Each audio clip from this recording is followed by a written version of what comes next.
When facing a terminal diagnosis or a sudden tragedy, it is easy to feel hopeless and overwhelmed by the pain of uncertainty. Many of us have reached a breaking point where medical science seems to offer no further answers, leaving us in a dark place of despair. The Miracles Among Us by Dr. Mark Seagull reveals incredible true stories, from cardiac arrests on the football field to survival against all odds, where faith and modern medicine converge to create unexplained healings. Discover how ordinary people survive the impossible through the power of prayer and resilience, and find the hope you need to believe that miracles can still happen today. Let's find out more.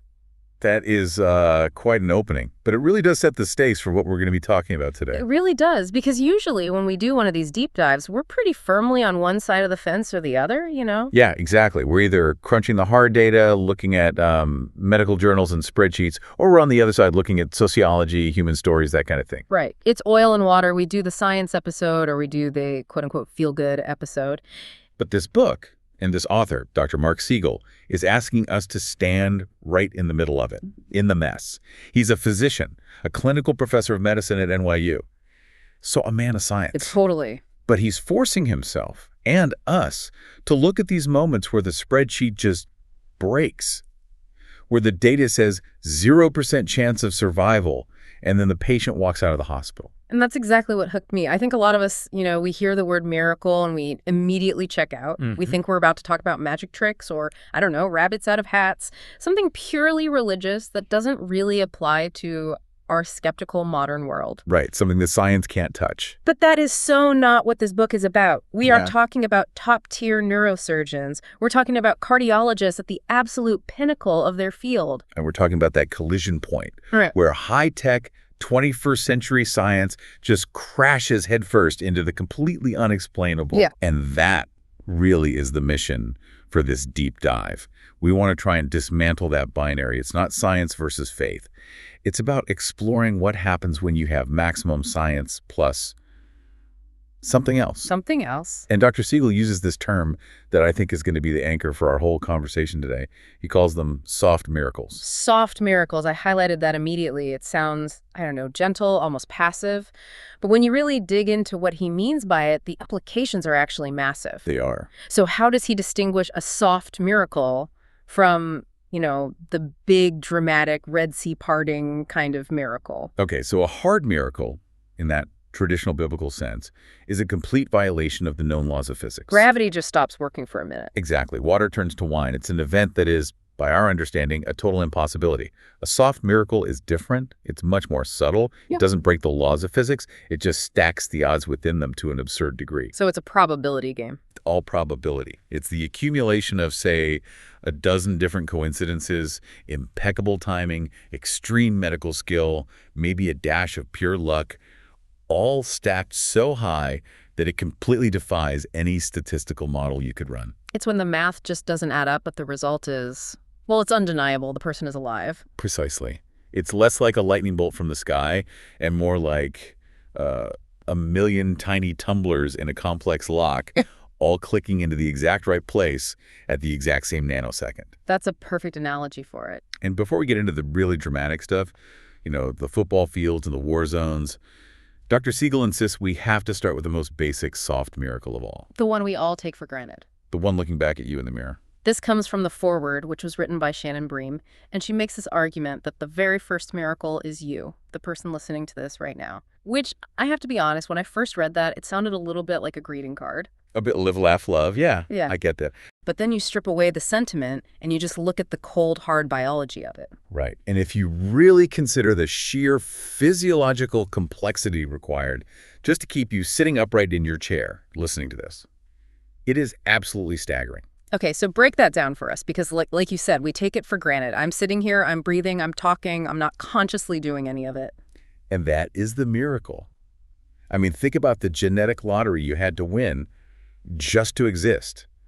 There is no one else on this planet, and there never has been and never will be, with your exact molecular and genetic makeup. Not even an identical twin. No. Even identical twins have variances in their epigenetics, how their genes are expressed. You are a singular, unrepeatable event in the history of the entire universe. That's a big thought to start the day with. It is. But let's go deeper, down to the second-by-second operation. Right now, as you're listening, there are millions of synapses firing in your brain. You have these autonomic systems regulating your blood pressure, your body's pH balance, your core temperature, your digestion, your cellular regeneration. It's a symphony. It's a symphony of literally billions of interactions happening every single second. And if one tiny section of that orchestra goes out of tune, if your potassium levels drop just a little too much, or one electrical signal in your heart misfires, the whole thing could just shut down. So it's a symphony that's been playing nonstop since you were born, and you're not even holding the baton. We aren't even aware we're conducting it. It just happens. That is the biological miracle. And Shannon Bream uses this fantastic analogy about faith that really grounds this whole idea in everyday reality. She talks about a chair. The chair metaphor. I love this because it's so mundane, so simple. It is.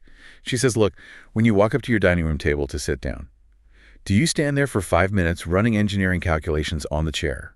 No. Do you inspect the welding on the legs or check the tensile strength of the wood? Of course not. I just sit down. Why? Because I trust it. It's a chair. Yeah. It held me up yesterday. It'll hold me up today. Exactly. You have faith that the chair will hold you. Your experience tells you it will.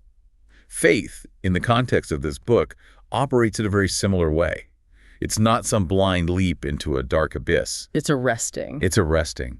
It's a fundamental belief that there is a structure supporting you, even if you can't see the individual molecular bonds holding the wood together. You trust the structure of the universe or God or science, whatever your framework is, to hold you up. And that trust becomes absolutely essential when the chair feels like it's about to break, when that diagnosis comes in or the accident happens. That's when you need it most. And there's a story early in the book that I think perfectly encapsulates this entire thesis of the soft miracle. It involves Cardinal Dolan's niece. This story, for me, this is the one that really defines the book's entire argument. So Cardinal Dolan shares that his niece was diagnosed with a truly deadly form of cancer. The prognosis was just grim. The kind of charts where doctors just have to shake their heads. Awful. So naturally, the family, their church, the whole community, everyone was praying for her constantly. And she survived. She went into, what, spontaneous remission? She did. She beat it. And the obvious reaction, especially in a deeply religious family, is to say, it was a miracle. The prayers worked. God healed her. Which is a totally valid interpretation for them to have. It is. But what's so powerful is what happened next. When her mother was asked if she thought it was a direct divine intervention from God, her response was just brilliant. She didn't just say, yes, God did it. What did she say? She paused and she said, that and Dr. Berginelli. That and Dr. Berginelli. Wow. That should be on a bumper sticker or something. It really should, because it completely challenges that rigid, binary definition of a miracle. We so often want it to be one or the other. Either God fixed it or the doctor fixed it. And if the doctor fixed it, well, that's not a miracle. That's just medicine. Right. But this perspective argues that God works through the hands of the physician. The Dr. Berginellis of the world are the delivery mechanism for the miracle. They're the agents of that intervention. The miracle isn't that the cancer just vanished into thin air like some kind of magic trick.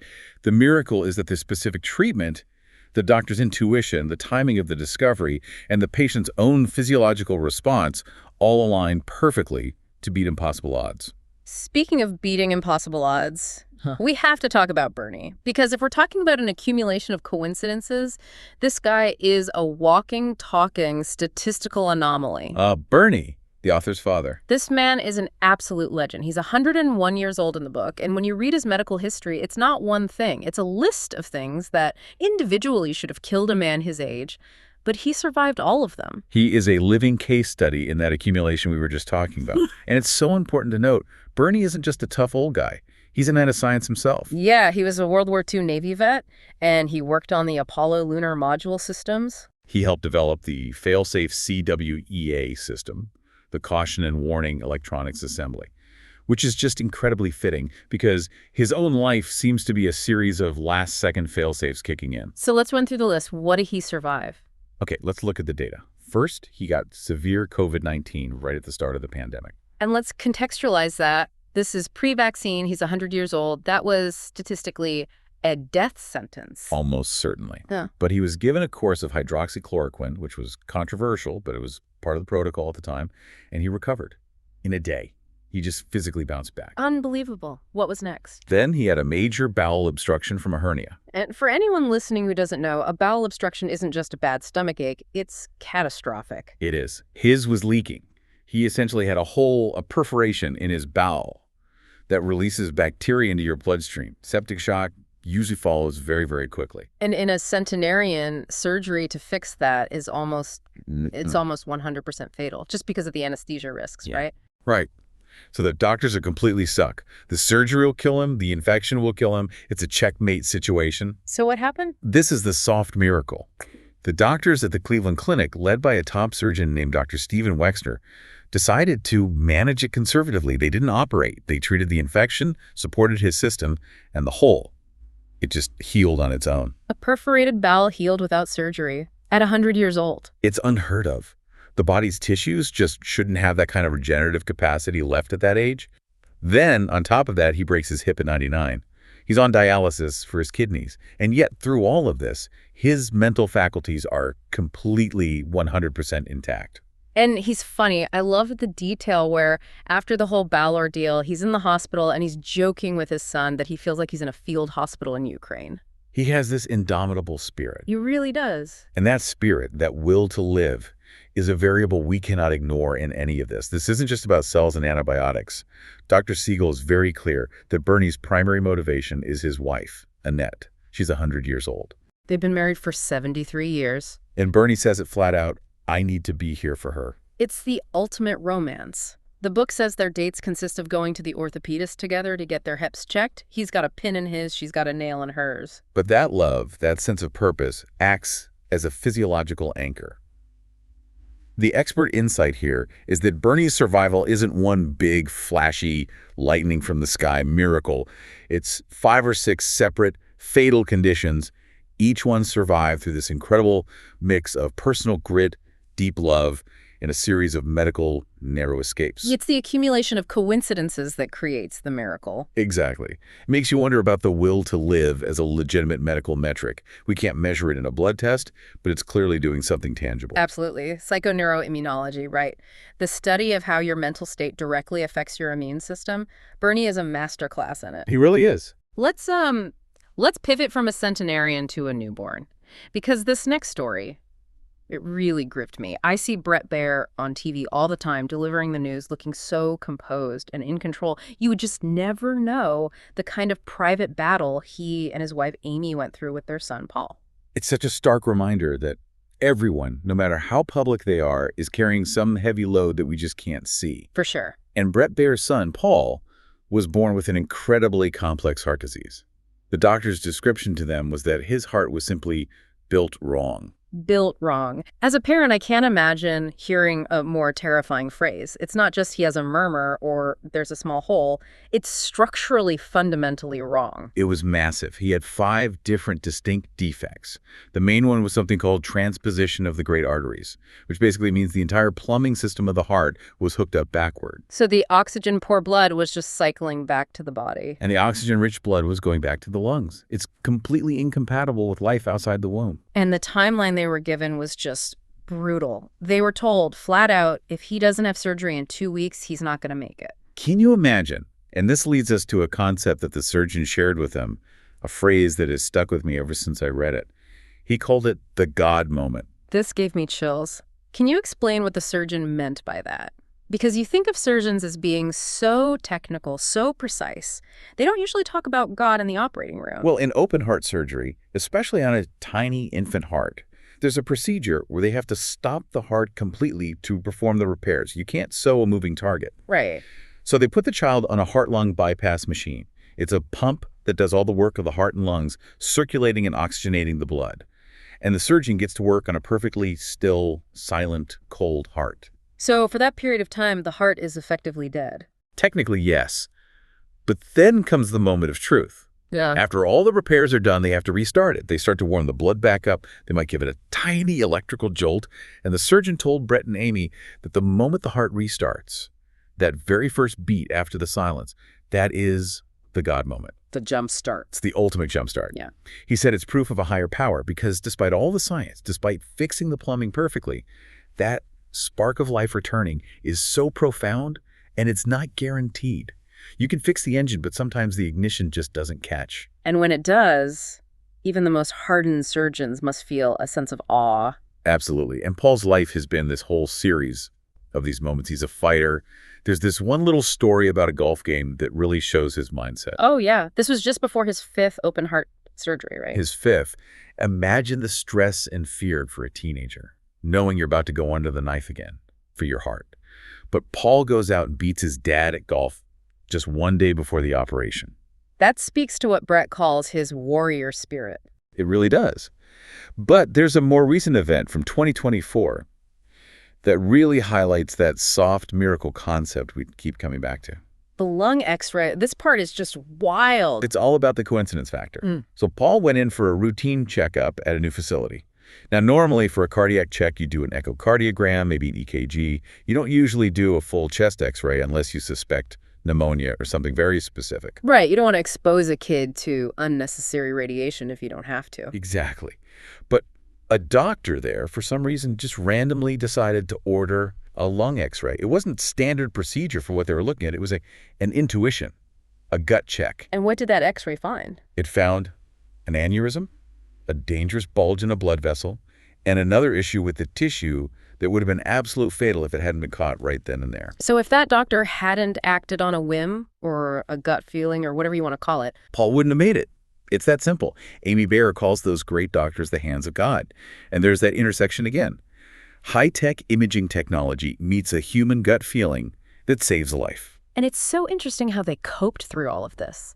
They leaned on a verse from the Bible, Hebrews 11:1. Faith is the assurance of things hoped for. Right. They use that scripture to survive the sheer trauma of the NICU, of seeing your newborn covered in tubes. It suggests that faith isn't just a spiritual practice. It's a powerful psychological coping mechanism that allows the brain to process overwhelming trauma without completely shutting down. Which brings us to another massive and very public trauma we have to talk about Damar Hamlin. Because unlike Paul Bearer, whose battles were mostly private, Damar Hamlin's medical crisis happened live, on television, in front of 70 million people. January 2nd, 2023, Monday Night Football, a date that's now burned into the memory of every sports fan. I remember watching it live. I think everyone who saw it does. It was the Buffalo Bills playing the Cincinnati Bengals. Huge game, high stakes. And Damar Hamlin makes a tackle on T. Higgins. It looked normal, a hard hit, but a normal football play. Totally routine. He gets up, adjusts his face mask for a second, and then just collapses backward, just falls. It was so shocking. And initially, I think everyone's mind went to the same places. Is it a head injury? Did he get knocked out? A spinal issue? But Dr. Seagull and the medical experts quickly identified it as something very specific and very rare. Commodio cordis. Commodio cordis. This is where the science gets incredibly specific, and I want to make sure we really understand this. What actually happened inside his chest at that moment? The key thing to understand is that it wasn't because his heart was unhealthy or weak. He was an elite professional athlete in peak physical condition. It was purely a matter of timing, millisecond level timing. So your heart operates on an electrical cycle. There's this tiny, tiny window of time, about 20 milliseconds long, called the T wave. This is the moment when the heart's ventricles are repolarizing. Repolarizing, what's that? Think of it like the heart's electrical system, rebooting for a split second before the next beat. It's a moment of incredible electrical vulnerability. So it's like when your computer is installing a critical update and the screen says, do not turn off your computer. That is the perfect analogy. And if you take a hard, blunt force blow directly over the heart at that exact millisecond of the T wave, it sends the heart's electrical system into absolute chaos. It goes into ventricular fibrillation. Which means it's not pumping. It's just quivering. Yeah. Uselessly, and blood flow to the brain stops instantly. So just to be clear, if he gets hit a millisecond sooner or a millisecond later? He probably just has a bruised chest. He gets up, shakes it off, and plays the next snap. The miracle here, or the tragedy initially, is the statistical improbability of that hit landing at that precise vulnerable moment. And it's rare in football, right? Extremely rare. Yeah. It usually happens in sports like baseball or lacrosse, where a small, hard ball hits an unprotected chest. It's almost unheard of in professional football because of the thick pads and the massive muscle mass of the players. So the hit itself was a 1 in a million freak accident, but the survival, that was the real miracle. Dr. Pritz, the trauma surgeon who cared for him in Cincinnati, later told Damar, "You won the game of life." And he did. But he won it because of a team, a perfectly executed response. This wasn't a situation where you could just wait and see what happens. No, the survival rate for commotio cordis is something like 97% fatal if it's not treated within 3 minutes. 3 minutes, that's your entire window. That's it. The miracle on that field was the immediate recognition by the Buffalo Bills medical staff. They didn't assume he was just dazed or had the wind knocked out of him. They saw right away it was more serious. Denny Kellington, the assistant athletic trainer, was the first one to him, and he saw immediately he wasn't breathing properly. They initiated what's called the chain of survival. Immediate CPR to keep some blood moving manually. And most importantly, they had the AED right there, the automated external defibrillator. They brought the entire emergency room right to the 50-yard line. And they did. Dr. Bisson, the team doctor, and all the trainers, they realized he had no pulse. They cut off his equipment. They shocked his heart back into rhythm. That incredible speed is what saved his brain. That's the real key, isn't it? We focus on the heart restarting, but the true miracle for Damar Hamlin is that his neurological function is completely intact. 100%. Lack of oxygen to the brain for even 4 or 5 minutes causes permanent, irreversible damage. If they had waited for the ambulance to drive onto the field and get set up, Damar Hamlin might be alive today, but he likely wouldn't be Damar Hamlin. He certainly wouldn't be playing professional football again. Not a chance. Seeing him not just recover, but return to the field, Dr. Bisson talks about the moment he got to hug him later. It's just so emotional. It wasn't just a medical victory. It was a deeply human one. It really highlights that team sport aspect of trauma care. The book mentions that something like 150 different people were involved in Damar's care. From the trainers on the field, to the pilots who flew him home, to the ICU nurses in Cincinnati, it's this perfect synthesis of advanced technology. The defibrillators, the ventilators, and that warrior spirit of the patient himself, vowing to return. And before we move on from this idea of high-level team-based care, I think it's worth noting that Damar Hamlin isn't the only one who relies on a massive team. Dr. Seagull also writes about something he calls Team 43. Yes, this is a really fascinating counterpart. Team 43 refers to the dedicated medical unit that surrounded the 43rd President, George W. Bush. Dr. Seagull has some personal insight into this world. It's the ultimate medical safety net, right? It is. You have the White House Medical Unit, the best specialists in every field on call 24/7, an operating room that travels with you. But even in that environment, Dr. Seagull makes the point that technology is never enough. It still comes down to people. It comes down to the relationship between the doctor and the patient. President Bush had a stent put in for a blockage that was found during a routine annual physical. Another one of those lucky finds. Another soft miracle of preventative medicine. But the larger point he's making is, whether it's the President of the United States with Team 43 or an NFL player with 150 medical staff ready to spring into action, the mechanism is the same. Highly skilled humans using the best available tools to intervene in destiny. But what happens when you take all of that away? That's the pivot I wanted to make. Because it's one thing to see miracles happen when you have an unlimited budget and the best equipment in the world, but what happens when you're in a cave in the middle of a war zone with nothing? You get the story of Dr. Tom Katana, the Albert Schweitzer of Sudan. This whole section of the book just blew my mind. We are in the Nuba Mountains of Sudan. Can you just paint the picture for us? What is it like there? It is one of the most desolate, dangerous, and forgotten places on Earth. The region has been ravaged by civil war for decades. People literally live in caves and foxholes to avoid aerial shelling from their own government. There's no infrastructure. No. There's often no running water. Electricity is from a generator if you're lucky. And in the middle of all this, there's one single surgeon for 1 million people. Dr. Tom Katana. One surgeon for 1 million people. I can't even process that ratio. Here in the U.S., if you have to wait an hour at the emergency room, you're getting annoyed. Right. And he's not just doing checkups. He's dealing with medical crises that would stump a whole team of specialists at Mass General. Take the case of Rita. Rita, she was only 3 years old, wasn't she? Just a toddler. She's brought in with this massive, bulging abdomen. Dr. Katana uses an ultrasound, one of the few pieces of modern tech he has, and finds a huge Wilms tumor. It's a form of kidney cancer. And the tumor was advanced. Very. One of her kidneys was completely destroyed by it, and the other one was already half-eaten by the tumor. And Dr. Katana isn't a pediatric oncologist. He's not a specialist in this. No. He's a general surgeon who's doing everything from C-sections to shrapnel removal to treating leprosy.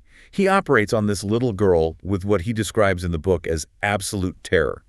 He knows he is out of his depth, he has limited tools, limited training for this specific thing.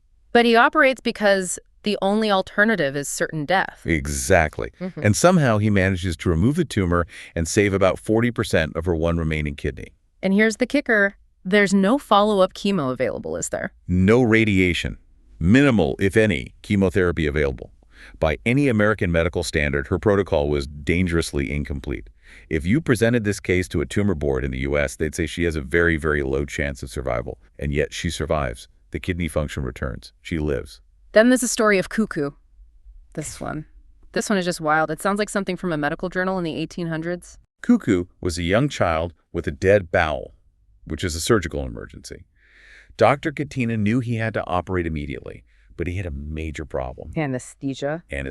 Yeah. To operate on a belly like that, the patient needs to be completely paralyzed and intubated, with a tube down their throat so a machine can breathe for them.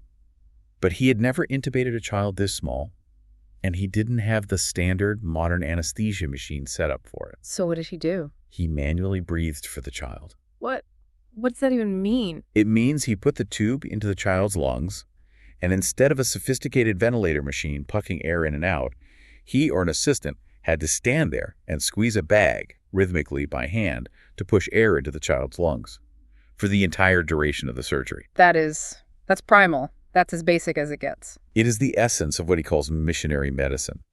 Dr. Katina's personal philosophy is God fills in the gaps. In the U.S., with Damar Hamlin or Team 43, the gap between what modern medicine can do and what needs to be done is very small because we have so much technology. In the Nuba Mountains, that gap is a canyon. It's huge. So when a patient survives there against all those odds, the miracle feels much more raw, much more direct. It's such a stark contrast with the other stories. With Damar Hamlin, the miracle was the presence of the high-tech defibrillator. With Dr. Katina, the miracle is the presence of the man himself. That's a great way to put it. The fact that he is there when literally no one else on earth will go, the fact that he stayed when the bombs started falling, that in itself is a miracle of the human spirit, driven by his faith. He is the chair that holds that entire community up. So we've seen these soft miracles where science and something else align, but let's talk about the purely unexplained. Because even with the Dr. Berginellis and the perfectly timed responses, there are some stories in this book that they defy any logical explanation we have. We absolutely have to look at the story of John Smith. This was the basis for that movie Breakthrough. But the medical reality of what happened is even crazier than what you saw on screen. He's the boy who fell through the ice on a lake in Missouri. Yes. And the key metric here, the only thing that matters, is time. He was submerged in the freezing water for 15 minutes before they pulled him out. Then first responders performed CPR on him for another 45 minutes straight. So he was without a pulse, without any oxygenated blood flowing to his brain for over an hour. Over an hour. Biologically, that is game over. The human brain cells begin to die after just 4 to 6 minutes without oxygen. It's not supposed to be survivable. The doctors in the ER were ready to call it. They were. His blood pH was incompatible with life. They had done everything they could. They had stopped resuscitation efforts. And this is that famous moment from the story. His mother comes into the room. His mother, Joyce, walked into that trauma room, and she didn't whisper a prayer. She prayed loudly. She screamed out to God to save her son. And immediately, and this is documented by the medical staff and on the monitors, a pulse returned. Now, the skeptic in me immediately says, okay, but the cold water preserves the brain, the mammalian diving reflex. And that's absolutely true. Hypothermia can and does protect the brain to some degree. It slows down the metabolic processes. But even accounting for that, the restarting of the heart at that specific prayerful moment, after all aggressive medical attempts had failed and been stopped, is the anomaly. It defies the timing of everything we know. Then there's the story of the dream. This one is different. It's not about a recovery, but a premonition. Helen Wolde. She's a pharmacist, a woman of science. This story is fascinating because it seems to bridge the gap between our subconscious mind and physical reality. So Helen has this incredibly vivid dream where a woman she doesn't know hands her a baby with a serious heart problem, and the woman in the dream tells her, "You are the only one who can save it." Which sounds like a classic stress dream. I have dreams that I forgot to study for a final exam I took 20 years ago. Right. But this dream felt different. And it connects directly to reality. It's the catalyst that leads her to get involved with the work of Dr. Rick Hodes in Ethiopia, who handles these incredibly severe spinal and heart deformities in children who have no other options. So the dream prompted a real-world action. An action that led to a specific life, a specific child being saved. It illustrates this idea of a kind of global network of healing, where an intuition, or in this case, a literal dream, prompts an action in one part of the world that saves a life in another. It suggests we're all perhaps more connected than we realize. It's interesting you mentioned Dr. Hodes in Ethiopia because he's another one of those figures like Dr. Katina, just working against impossible odds. But I want to jump to chapter 7 for a minute because there's another spiritual figure discussed who had a massive impact on community healing, but in a very different way, the Rebbe. Yes, Rabbi Menachem Schneerson, Lubavitcher Rebbe. Dr. Seagull dedicates a significant section to his influence. This was fascinating to me because it's not about a single medical procedure. It's about the transfer of energy, almost. It is. The Rebbe was known for standing for hours and hours, even into his late 80s and 90s, personally receiving thousands of people in a line. He would hand each person a dollar bill to be given to charity and offer them a blessing. And people from all walks of life described this tangible charge coming from him, a sense of profound hope. The story of Nathan Litkowski, the carpenter, really stood out. Nathan was just a regular guy, a carpenter who helped build things for the community, but he was part of this ecosystem of hope that the Rebbe created. The idea Dr. Seagull explores here is that a miracle isn't always a dramatic medical cure. Sometimes the miracle is the sustained energy and hope of a community. It's a different kind of feeling. Exactly. Yeah. The Rebbe created a social and spiritual network, much like the medical network that saved Damar Hamlin, where thousands of people felt supported, seen, and uplifted. And that kind of spiritual and psychological bolstering has real physical effects. It lowers stress. It creates a sense of purpose. It shows we're not just isolated biological machines. We are permeable. We affect each other's well-being. Right. But Dr. Seagull, to his credit as a man of science, also brings in well, maybe not a skeptic, but a verifier. Because if we just accept every dream and every recovery and every blessing as a bona fide miracle, the word starts to lose its meaning. We have to talk about Lourdes. The Medical Bureau at Lourdes. This is one of the most fascinating parts of the book for me. Lourdes is, of course, the famous Catholic pilgrimage site in France where people go hoping to be healed by its waters. Millions go every year. And you see the pictures of all the crutches and braces left behind hanging on the walls. Yes. But what people don't realize is how incredibly strict the Catholic Church is about what they will officially label a miracle. Dr. Alessandro De Franciscis is the head of the medical bureau there. He's a physician, a man of science, and his job is to investigate these claims with extreme rigor. I was really surprised by this. You'd think they would want to claim every healed headache as a miracle, to boost faith and tourism. It's the complete opposite. They are terrified of being proven wrong, of having science debunk one of their official miracles. So they're stricter than any medical board. Dr. De Franciscis shared a stat with Dr. Seagull that just floored me. Out of hundreds of alleged cancer cures his bureau has examined, none of them qualified as a miracle for the church. None. Zero. Zero. In that specific data set he was referencing. And you have to ask why. It's because if the patient had received even one chemotherapy treatment or one round of radiation, the church says, well, maybe the chemo did it. We can't prove it was God. So they require the cure to be scientifically impossible. Exactly. It has to be immediate, complete, and with absolutely no other medical explanation possible. That seems, overly harsh. It feels like it misses the point. And that's precisely what Dr. Seagull argues. He says that definition is far too narrow. And I have to agree, if you have a type of cancer that is 99% fatal and you take one round of chemo and then you're completely cured, the church says that's science. Dr. Seagull, and I think the expert view here is, wait a minute, beating 99-to-1 odds is the miracle. It goes right back to the soft miracle concept we started with, God or the universe or whatever you believe in, using the chemo as the tool. Exactly. Why does the miracle have to bypass the doctor? Why can't the miracle be the doctor and the medicine working perfectly? If we're only looking for magic, we're going to miss the genuine miracle of modern medicine. And that connects directly to the final part of this, the synthesis. What is the pattern here? If we look at Bernie and Paul Baer and Damar Hamlin and Dr. Katina's patients in Sudan, what's the common thread that ties all these incredible stories together? I'm seeing a few very clear threads. The first one is resilience. A fighter spirit, as Brett Baer called it. Paul Baer didn't give up before his 5th surgery. Damar Hamlin was determined to play again. Bernie was fighting to be there for his wife. And community is the other huge one. John Smith didn't just wake up in an empty room. His mother's voice was there. Damar Hamlin had a perfectly drilled team. Bernie has a net. Isolation is deadly. Connection is curative. And the third thread is always skill plus faith. It's never just one or the other in these stories. It's Dr. Katina breathing air into a child's lungs while praying for guidance. It's Dr. Berginelli expertly administering the chemotherapy while the family prays for it to work. It's always the and. This is the mind-body connection, and let's be really clear, this isn't just some new age buzzword anymore. This is established physiology.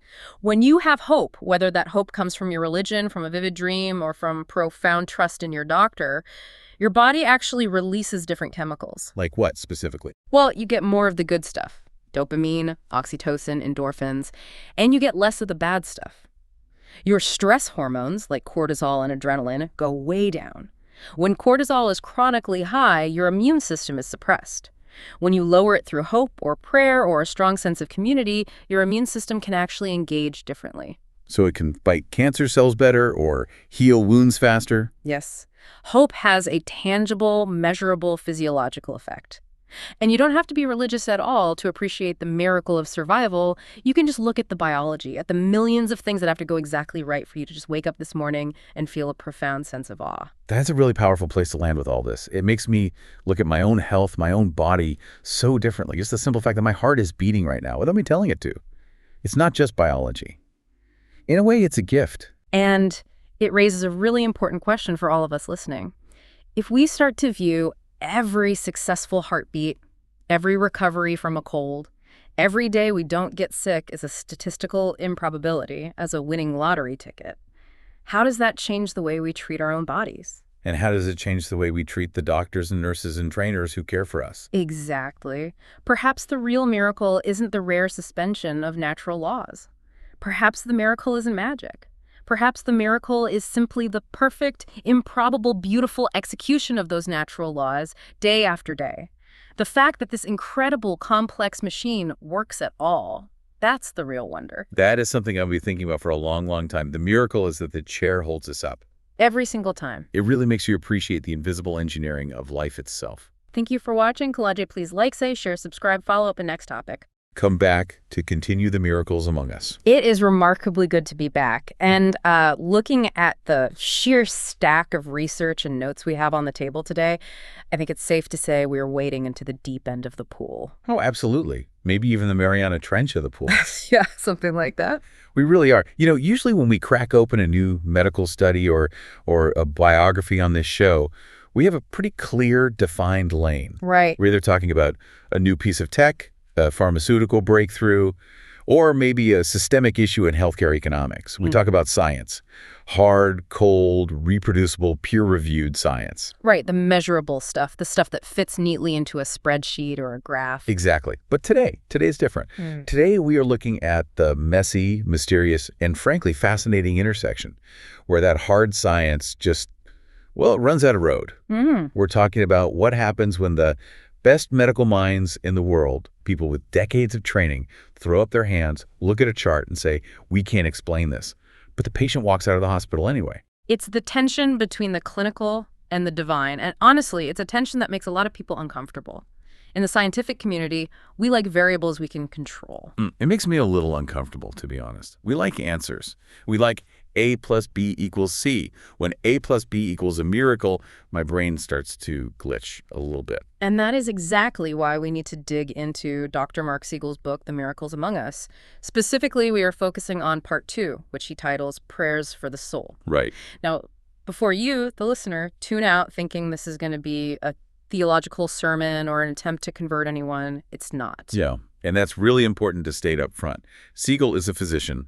He's a Fox News medical analyst. He's an internist. He's a professor at NYU. He deals in pathology and physiology. He's not a preacher. Not at all. But he's observing a phenomena that he simply can't ignore as a man of science. Precisely. He's acting as a reporter here. And I think the best way to frame this deep dive isn't to think of miracles as, magic tricks. We aren't looking for fairy dust or lightning bolts from a clear blue sky. We need to look at a concept that Dr. Siegel discusses with Cardinal Timothy Dolan. It's a term I absolutely love. The Dr. Berginelli effect. The Dr. Berginelli effect. I highlighted this in the notes because it bridges that gap so perfectly. Break that down for us. Who is Dr. Berginelli and why is he in effect? So Cardinal Dolan, the Archbishop of New York, was being interviewed by Dr. Seagull. And Dolan tells this story about his niece. She had cancer, it was a very aggressive form, and things looked really, really bad. Okay. The family, the community, they all rallied in prayer. It was this massive spiritual effort. And against the odds, she recovered. That's the outcome everyone wants. The family obviously celebrated. Of course. But here is the nuance. When Dolan asked the mother if she thought it was divine intervention, if it was a purely supernatural miracle from God, the mother paused and said, that, and Dr. Berginelli. The oncologist. Right, the oncologist. The Dr. Berginelli effect is the idea that miracles often look like a skilled physician serving as the hands of God. It's not always supernatural in the sense of defying nature. Sometimes the miracle is the accumulation of medical excellence, incredible timing, pharmaceutical precision, and just sheer human resilience that allows a patient to survive. So it's that blend. It's the surgeon's steady hand plus something else. It removes that binary choice of science or faith. It suggests they're teammates. They are dance partners. One leads, the other follows, but they are on the same floor working together. And to really understand this, we have to look at Dr. Siegel's own father, Bernie. Yes. Because this story, honestly, if you saw this in a movie script, you'd say it was too much. You'd say, tone it down, Hollywood. No one survives all that. Bernie is the ultimate case study for this episode. Yeah. We're talking about a man who is 101 years old. 101.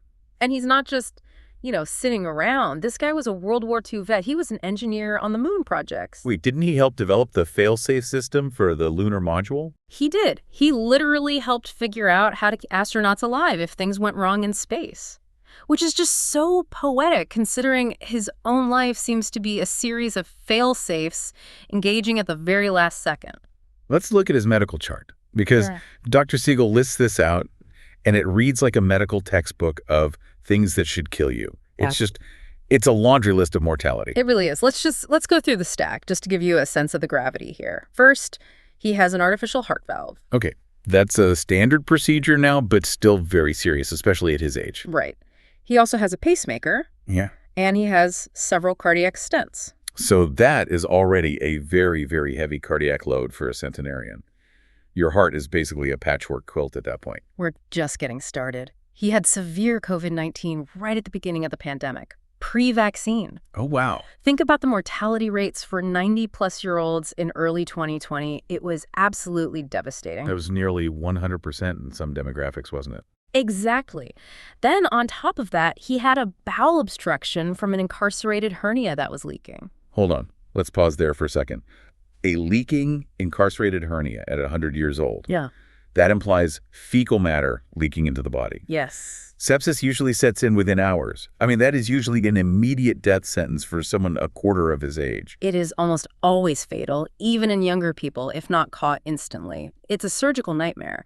He spent weeks on a respirator because of all this. Unbelievable. He broke his hip, which, as we know, is often the beginning of the end for the elderly. And on top of all that, he's been on dialysis for over 3 years. And he is still alive. Not just alive. His mental faculties are completely intact. He is sharp. There's this great detail in the book where after that bowel surgery, which, again, he shouldn't have survived, he didn't take a single opioid painkiller. Not one. And when they asked him where he was, he cracked a joke and pretended he was in a field hospital in Ukraine. Floss. That's resilience. That's humor as a defense mechanism. But here is the aha moment for our listeners. Bernie's survival isn't one single flashy miracle. It wasn't a hand coming down from the clouds to fix his heart valve or patch his hernia. No. It was a stack. It was a stack of narrow escapes managed by doctors who refused to give up. It's the Dr. Berginelli effect multiplied by 10. Yeah. It's Dr. Stephen Wexner at the Cleveland Clinic managing that hernia without the kind of invasive surgery that would have killed him on the table. It's Dr. Naveed Masani managing the dialysis intricacies day in and day out. Exactly. Dr. Seagull calls it the glue of hope, courage, and faith. It binds the medical technology to the human spirit. Bernie wants to stay alive for his wife, Annette, who is also a centenarian. That love, combined with elite medical care, creates the miracle. It creates a force field almost. It's this combination of factors that just becomes greater than the sum of its parts. It does, and it sets the stage for everything else we're going to discuss, because Bernie represents the miracle of endurance. It's the miracle of just keeping on, keeping on. But now, I want to take us to a place that is famous for a very different kind of miracle. Okay. We are leaving the ICU and going to France. They're going to Lourdes. Lourdes. Grotto. This is legendary. This is where Saint Bernadette Soubirous saw the Virgin Mary in 1858. And ever since, it's been the Super Bowl of healing pilgrimages. Millions of people go there every year hoping for a cure. About 3 million a year. It's a massive operation. It's a city of hope. Right. And I think for a lot of skeptics or, just scientifically minded people like us, places like Lourdes can feel a bit suspect. Oh, absolutely. Is it mass hysteria? Is it the placebo effect on a massive scale? Is it just people wanting to believe so badly that they feel better for a few days because of the adrenaline and the experience? And those are completely valid questions. That skepticism is healthy. In fact, here is the twist that I think makes this section of the book so compelling. The Catholic Church would actually agree with you. Really? You'd think they'd want to claim every sneeze that stops as a miracle. You'd think they'd be shouting from the rooftops, "Look, it works! Come on down!" Not at all. This is what blew my mind in Chapter 8. We often think of religious institutions as wanting to, boost their numbers. But at Lourdes, they have something called the Office of Medical Observations. The Office of Medical Observations. It was established way back in 1883. So they have actual licensed doctors on site. This isn't just priests looking at people. Yes, and their job is basically to be the buzzkill. They are there to prove that a cure isn't a miracle. Wait, they want to prove it's not a miracle? That seems completely counterintuitive. Their primary job is to find a scientific explanation. If they can explain it medically, if it could be a spontaneous remission, if it could be the drugs kicking in late, if it could have been a misdiagnosis in the first place, it's not a miracle. Full stop. So they're the ultimate skeptics. They are the gatekeepers. Dr. Seagull interviewed Dr. Alessandro De Franciscis, who is the current president of the office. And what's his background? Is he a theologian who dabbles in science? No, he's a pediatrician, an epidemiologist, a Harvard-trained guy. We're talking serious credentials. Yeah. He describes himself as a contemporary physician whose job is to identify when science simply cannot explain a cure. He's looking for the impossible. So let's look at the numbers, because data tells the real story. If 3 million people visit a year for over 150 years, surely there are thousands and thousands of claims. Since 1858, there have been over 7,000 dossiers of healing submitted. 7,000 formal cases where people said, I was sick, I went to the water, and now I'm cured. 7,000, okay. And how many has the church officially finally recognized as miracles after all that vetting? 70. Wait, 70? 70, just 70. Out of 7,000, that is a 1% acceptance rate. That is harder than getting into Harvard Medical School. Wow, so they are incredibly picky. They are rejecting 99% of claims. What are the criteria then? What does it take to make it into that 1%? The criteria are brutal. For a cure to be officially declared a miracle, it must be 4 things: immediate. Okay, so not a slow recovery. Nope. Instantaneous. Second, it has to be complete, meaning no lingering symptoms, no partial healing. Third, it has to be permanent. It can't be a temporary remission. And the fourth. And this is the big one. Medically inexplicable based on current knowledge. Okay, so let's unpack one of these rare 70 cases. Because when you hear medically inexplicable, my brain immediately goes to misdiagnosis. But Dr. Seagull tells the story of Sister Bernadette Moria. This is the 70th miracle. And this story, the details are so specific and so verified. It is a profound case. Sister Bernadette had a condition called Count Aquinas syndrome. And for those who don't know, that is not a migraine. That is a serious, serious spinal trouble. Very serious. It affects the bundle of nerves at the base of the spine, the horse's tail, which is what Count Aquinas translates to. It controls your lower body functions. And she was in bad shape. Terrible shape. She was on high doses of morphine for the pain. She had a foot deformity. Her foot was stuck in a downward position, creating what's called an Aquinas deformity. She couldn't walk on her heel. So she's wheelchair bound. Completely wheelchair bound. And she had to use a urinary catheter. This was her life for years. Debilitating. So she goes to Lourdes in 2008. And I think we expect the Hollywood version. She dips in the water, the clouds part, angels sing, and she's dancing. But that's not what happened, and this is why the story rings so true to me. She actually felt worse at Lourdes. The trip was exhausting for her. She was in more pain. She left feeling like nothing had changed, maybe even a bit more discouraged physically. She was just tired and beaten down. So she goes back home. No miracle. She goes back home to her convent near Beauvais, France, and a few days later, she's in her chapel for adoration, just quiet prayer time, and she feels this heat. A heat, like a fever. Yeah. Something Not like a sickness. A sensation of intense heat surging through her body, a feeling of well-being.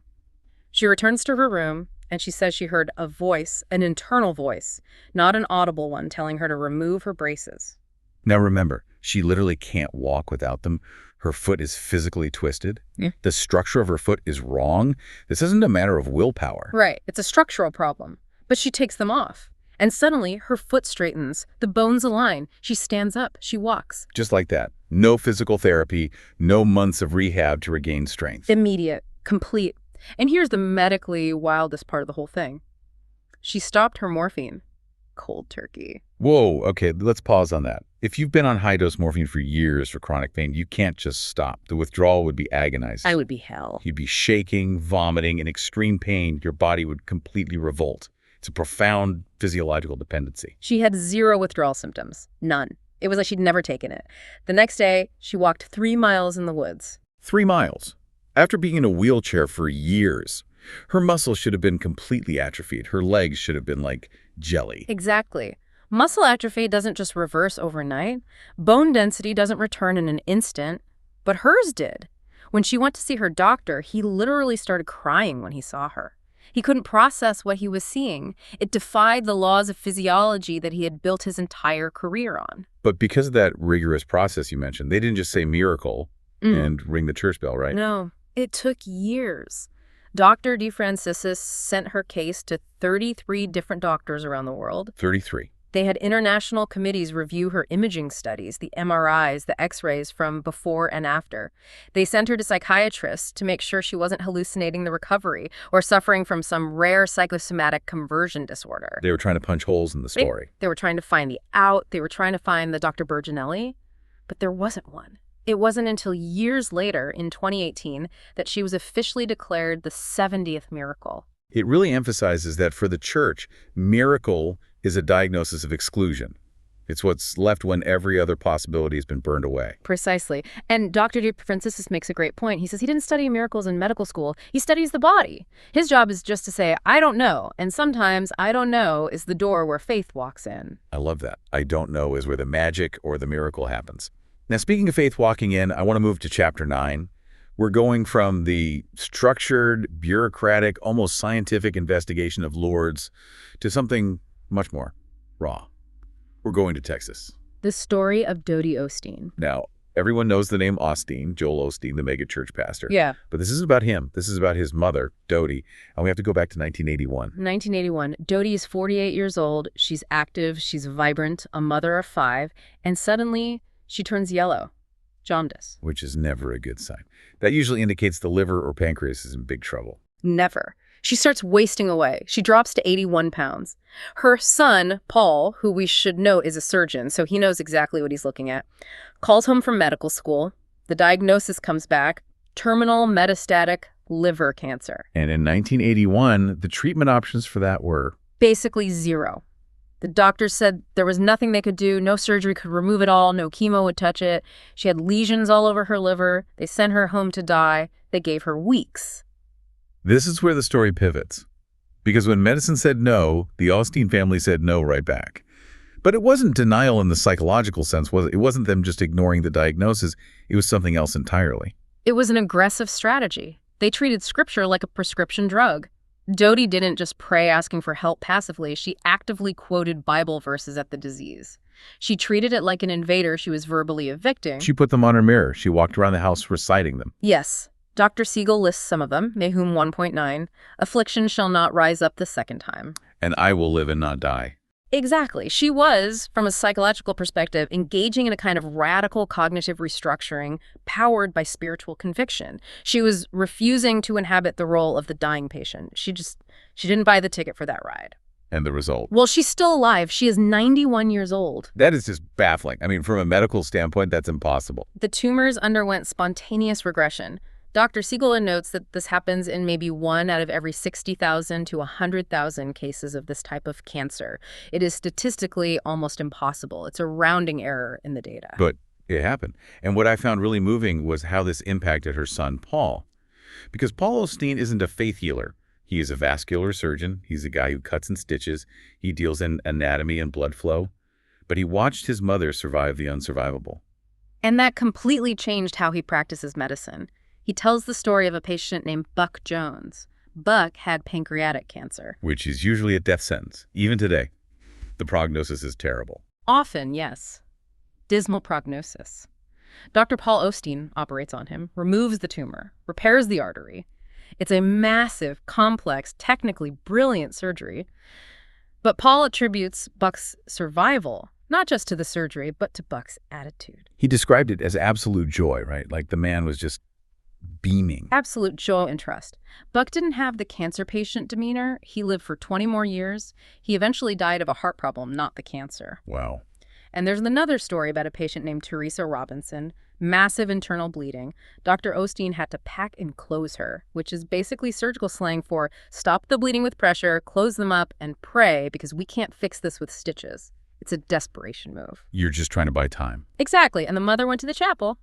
And against all physiological logic, her pH levels were off. Her clotting factors were completely gone. Teresa stabilized. She survived. So the takeaway from the Osteen chapter seems to be that the psychological and spiritual state of the patient is a tangible factor. It's not just nice to have for your mood. It might actually drive the biology. I think that's right. Whether you view it as God's intervention or the power of the mind influencing the immune system, which is a legitimate field called psychoneuroimmunology, the outcome is that hope is a vital sign. Hope is a vital sign. I'm going to write that down. That belongs on a T-shirt or a wall in a hospital. Please do. It's the metric we don't track on the monitor, but maybe we should. We track heart rate, BP, O2 sats. Maybe we should track hope levels. Okay, we have to shift gears now, and it's a heavy shift. We've talked about a miracle in a French grotto and a miracle in a Texas home. Now we are going to a much, much darker place. We are going to Chapter 10 and the frozen forests of Hungary in 1944. This is the story of Isaac Middleman. And I have to say, this chapter was heavy. It reminds us that sometimes the miracle is just surviving the horror. It's the miracle of the next breath. Isaac was the father of Rabbi Barry Middleman, and his story during the Holocaust is just one brush with death after another. It's relentless. It begins with a tree. It's Yom Kippur, the holiest day of the Jewish year, the Day of Atonement. Isaac is in a forced labor camp, and he is caught praying. And the punishment, I mean, it's medieval, it's purely sadistic. It is torture. The commandant orders him to be hung from a tree by his wrists. His hands are tied behind him, pulled up, dislocating his shoulders. And this is in the freezing cold of a Hungarian forest in winter. He is left there overnight. In sub-zero temperatures. Physiologically, hypothermia should have killed him in hours. His heart should have just stopped. In the morning, the guards come to cut the men down. Everyone else who was hung up that night is dead. Frozen solid. But Isaac moves. Isaac moves. He is the only one. But the cost was immense. The circulation to his hands had been cut off for so long that infection set in. It spread from his fingers up to his elbow. Gangrene. And this leads to the amputation scene. And I have to warn you, our listener, this is visceral. This isn't a sterile OR at Mount Sinai. It is brutal. The doctors in the camp hospital, if you can even call it that, didn't want to waste resources on a Jewish prisoner. They waited until the infection was life-threatening. Then they decided to amputate his fingers and knuckles. With no anesthesia. No anesthesia, no sterilization. Dr. Seagull writes that they gave him a towel to bite on. A dirty towel. A dirty towel. That detail just stuck with me. A dirty towel. Think about the infection risk just from the towel itself. They chop off his fingers, and somehow, against all odds, he doesn't die of shock or sepsis from the procedure. But that's not even the end of it. It's just one miracle stacked on another. He's recovering in this hospital, and the Allied bombing begins. This is the miracle of the bombing. This is straight out of a biblical text. Isaac is lying in his bed. The bombs are falling. The building is shaking apart. He thinks this is the end. So he starts to pray the Shema. Hear, O Israel, the Lord is one. The prayer you say before you die. It's the final testament. Yes. And as he finishes the prayer, the bombing stops. The bombing stops. He opens his eyes. The ceiling has collapsed everywhere in the ward except for a small 2-foot radius around his bed.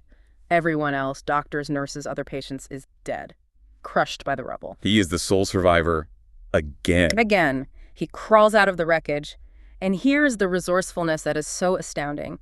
He finds a dead Hungarian soldier, takes his fatigues and puts them on. He disguises himself. And because of his amputation. He uses it. He claims it's a war wound. In Budapest at that time, wounded soldiers got first rations, so he's getting bread and water because the enemy thinks he's one of them. That is incredible. Talk about turning your trauma into your ticket to survival. That is quick thinking under the most extreme duress imaginable. Rabbi Middleman compares his father to King Hezekiah in the Bible. Hezekiah was told he would die, but he prayed, and God gave him 15 more years. Isaac prayed, and he lived to be 90. He lived to 90. But the epilogue isn't entirely happy, is it? He went back home after the war. He did. And this is the heartbreaking reality of that era. He went back to his brother's house to find some money they had buried, the family savings. But when he got to the basement, the walls were covered in blood. His family had been executed right there. He couldn't stay? He couldn't retrieve the money. He couldn't stay in that house. He left. But, and this is the key to the whole story, he didn't lose his faith. He started over. He built a new family. The fact that he could witness that much evil, see the blood on the walls, feel the pain in his own amputated hands, and still believe, that might be the biggest miracle of all. It really puts our daily struggles into perspective, doesn't it? The sheer will to continue. It certainly does. It's the miracle of carrying on. From the fires of World War II, we are now going to jump to a very modern conflict. Chapter 11 introduces us to Dr. Eli Hoge-Golan, and sadly, this involves fire again. Yes. Dr. Hoge-Golan is an ICU doctor and an anesthesiologist in Israel. This story comes from the recent Hamas attacks. She was in her home with her husband and her baby daughter, and the house was set on fire by terrorists. The injuries were catastrophic. She suffered burns over 60% of her body. Her husband was put into a coma. Her baby daughter had 30% burns. As an ICU doctor herself, she would know better than anyone how slim her chances were. A 60% burn is.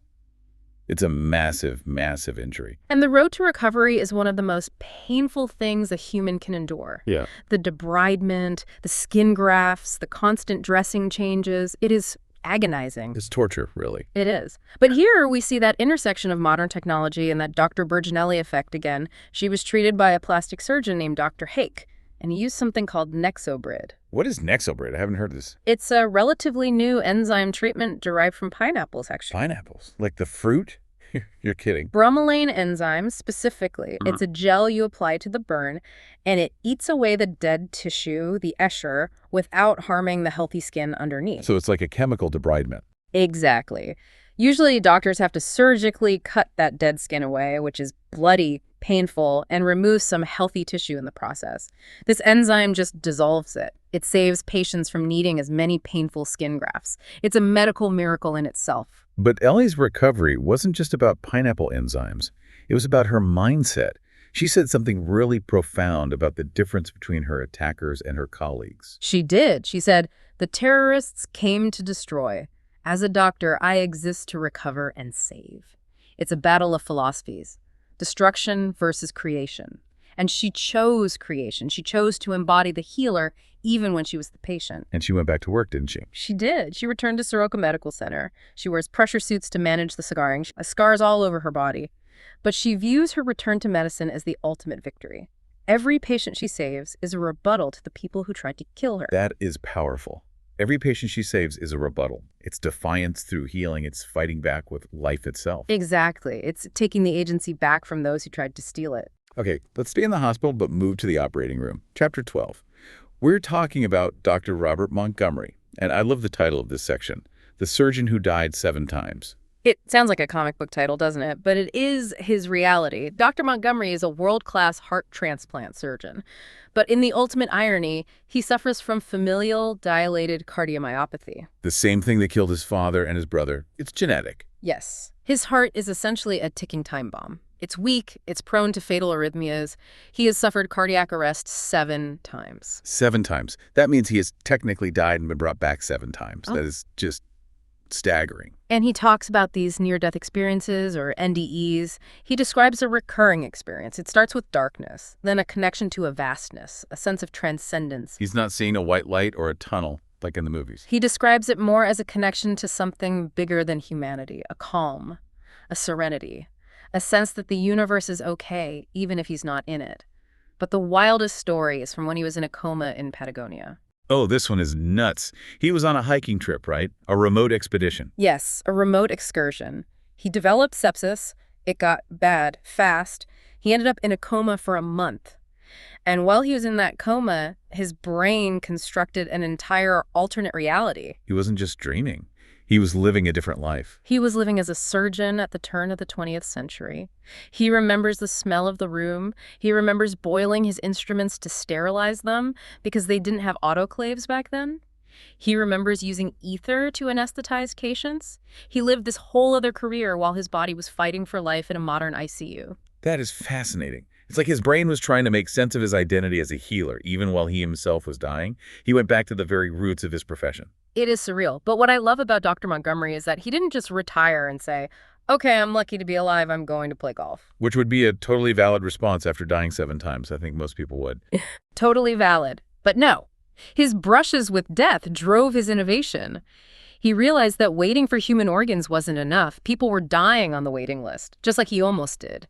So he became a pioneer in xenotransplantation. Pig-to-human transplant. Yes. In September 2021 at NYU Langone, he performed the first gene-edited pig kidney transplant into a human. That is sci-fi stuff. That is the future of medicine happening right now. It is. But he sees it as his mission.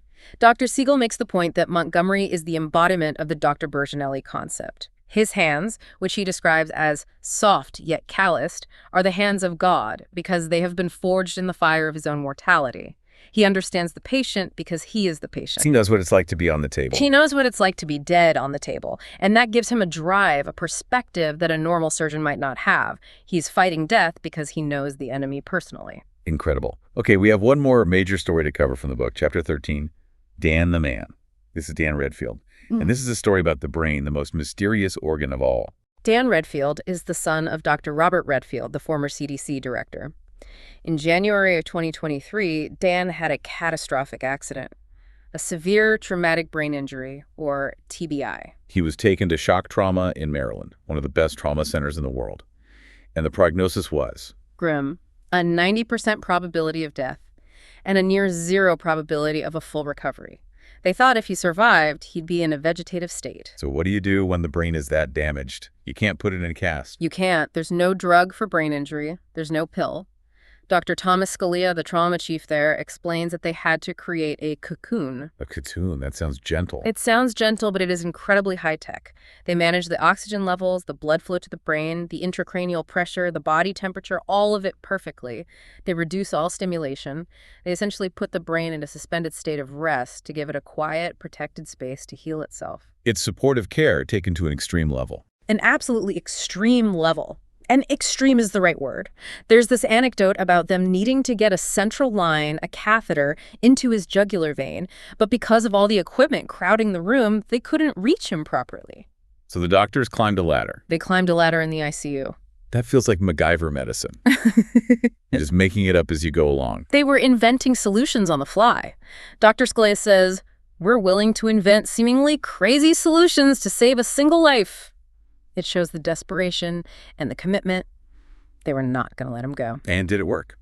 Dan is now golfing in every state. He shoots in the low 80s. Which is better than I shoot. And I haven't had a TBI. That's a full recovery. It's a miraculous recovery. He's back.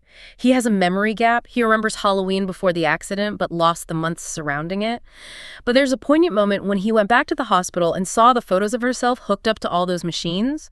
He said he didn't even recognize himself. He looked like a stranger to himself. He had returned from the dead. And Dr. Scalia, who is a man of science through and through, admits that whether you call it elite trauma care or divine intervention, the result is the same. The science provided the cocoon, but something else did the healing inside of it. And that really brings us full circle, doesn't it? We started with this idea that science and faith are opposites, that they are enemies in a cultural war. But story after story, from Lourdes to the Holocaust to the modern ICU, suggests they are actually partners. They're dance partners. Dr. Seagull ends the book with this philosophy that I think is really sticking with me. It's in his epilogue, A Prayer for My Patients. He tells the story of a patient named Charles who had severe pneumonia and slipped into a coma. Everyone gave up on him, but Charles woke up and said, "God didn't want me to go yet." And then there's Howard. I love Howard. We have to mention Howard. Howard was told he'd never walk again after an injury. He was in a wheelchair, but he had a very specific motivation. He hated a lawyer who owed him money. Spite is a powerful motivator. Never, ever underestimate the power of a grudge. It really is. He rose from his wheelchair just so he can go confront this lawyer. And Dr. Seagull says, after Howard, I learned to never doubt what a patient says they can accomplish. That is hilarious, but also so true. Motivation matters, whatever it is. So, what does this all mean? If we synthesize everything we've talked about today, miracles aren't always magic. They aren't always lightning bolts. They are found in that glue. The glue of hope. The glue of hope, courage, and faith. That glue binds the technology to the resilience. The hands of God are often holding a scalpel, or administering a new drug like Nexobrid. Or sometimes they are just holding a patient's hand when the prognosis is grim. And sometimes the miracle is just the strength to keep going when the cure doesn't come. Exactly. Cardinal Dolan said the miracle is the one God decides to give. Maybe the greatest miracle isn't the cure itself, but the resilience to keep living and helping others after the trauma. Look at Isaac Middleman. Look at Dr. Hoged Golan. They didn't just survive, they contributed. They turned their pain into purpose. That is the miracle. That is a beautiful thought to end on. You don't have to wait for the lightning bolt. Sometimes the miracle is just showing up for tomorrow. It's showing up. Well, this has been an incredible journey through the miracles among us. Nah. I feel like I need to go call my doctor and just say thank you. Yeah. And maybe call my parents too. Always a good idea. Thank you for watching. Yeah, please like, share, subscribe, follow up in the next video.